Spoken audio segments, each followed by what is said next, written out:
exactement. Bon, écoutez, le Premier ministre, ou le chef du gouvernement plutôt, a présenté son bilan.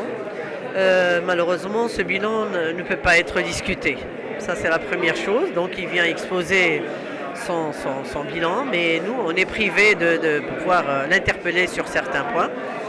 Moi, je pense que le bilan, c'est un bilan qui doit être pas seulement politique, rhétorique, mais il faut qu'il soit un bilan scientifique. Le gouvernement avait annoncé un certain nombre de réformes, un certain nombre de projets.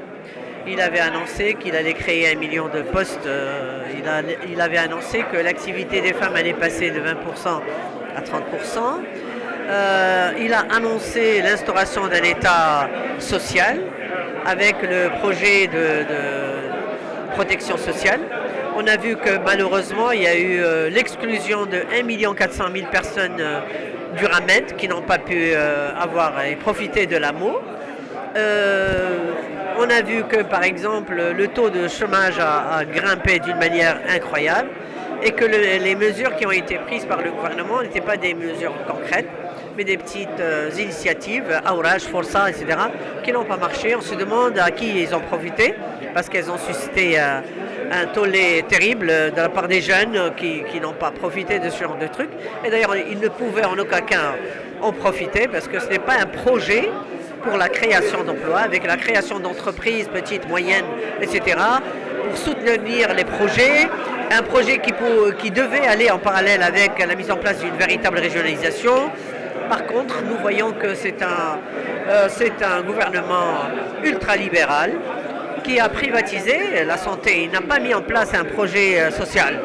Parce qu'avec les 12 unités régionales de santé, c'est ouvrir vers le privé. Et c'est aussi, on a entendu, et là ça n'a pas été dit, dans sa quête de financement innovant, le gouvernement a légué les 5 CHU marocains. Donc aujourd'hui, il nous parle de la création d'autres CHU, etc., de facultés de médecine. Alors on sait que par exemple à Khribga, ils suivent les études dans un FST, c'est pas du tout adapté. En tout cas, je le redis, le bilan c'est un bilan scientifique en comparant ce qui a été annoncé et ce à quoi le gouvernement est arrivé aujourd'hui.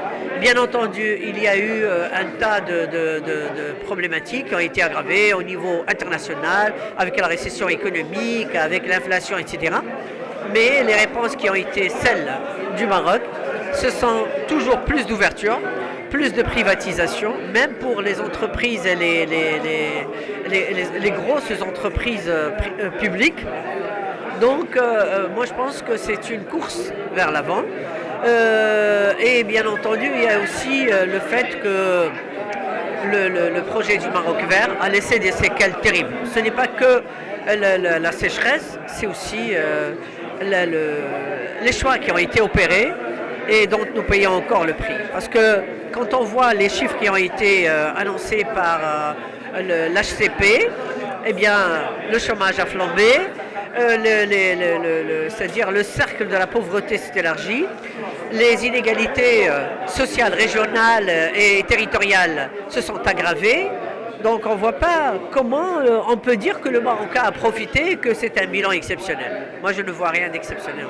Merci, madame.